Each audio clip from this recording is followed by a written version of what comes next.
પોરબંદરના સાંદીપની વિસ્તારમાં પરિણીત શખ્સે યુવતી પર 5 વખત દુષ્કર્મ ગુજારીને ગર્ભ રાખી દેતા પોલીસ ફરિયાદ નોંધાઈ છે।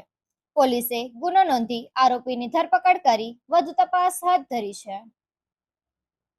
પોરબંદર જિલ્લાની 26 વર્ષીય યુવતીએ કમલાબાગ પોલીસ મથકમાં નોંધાવેલ પોલીસ ફરિયાદ મુજબ સાંદીપની શ્રી હરિમંદિર વિસ્તારમાં આવેલા ખેતરમાં તે છેલ્લા 2 વર્ષથી ખેતમજૂરી માટે જતી હતી।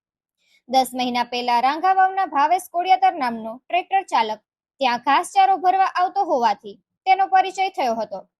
7 માસ પૂર્વે ભાવેશે તેને પ્રેમભરી મીઠી વાતો કરી હું તારા વગર નહીં રહી શકું તેમ કહી યુવતીનો હાથ પકડી ખેતરમાં લઈ જઈ તેની મરજી વિરુદ્ધ બળાત્કાર ગુજાર્યો હતો અને બદનામ કરવાની ધમકી આપી હતી।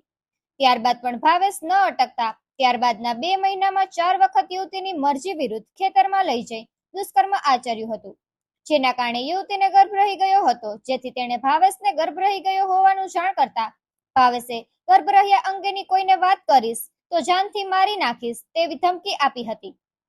આથી યુવતીએ પરિવારજનોને વાત કર્યા બાદ પોલીસ ફરિયાદ નોંધાતા પોલીસે ભાવેશની ધરપકડ કરી યુવતી અને ભાવેશના મેડિકલ ચેકઅપની તજવીજ હાથ ધરી છે। આરોપી ભાવેશ પરિણીત હોવાનું જાણવા મળે છે। નિપુલ પોપટ, પોરબંદર ટાઈમ્સ।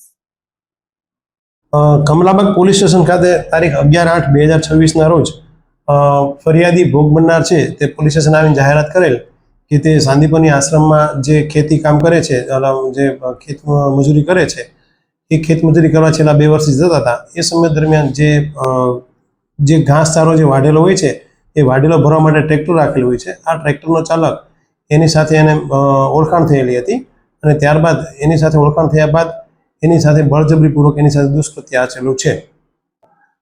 આરોપી છે એ ભાવેશ ખીમાભાઈ કોડિયાતર છે અને તે રાંગાવાવનો રહેવાવાળો છે।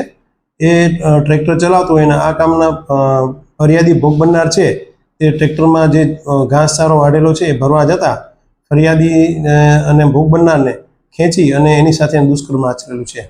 અને આ એ બેની ઓળખાણ થયા પછી આશરે જે ફરિયાદી છે એને 5 થી 7 મહિનાનું ગર્ભ રહેલું છે, એને માટે ડૉક્ટરની કાર્યવાહીને બધું ચાલુ છે। આરોપીની ધરપકડ કરવામાં આવેલી છે અને ભોગ બનનાર તેમજ આરોપીનું મેડિકલ કરી અને આગળની તપાસ કરવામાં આવશે।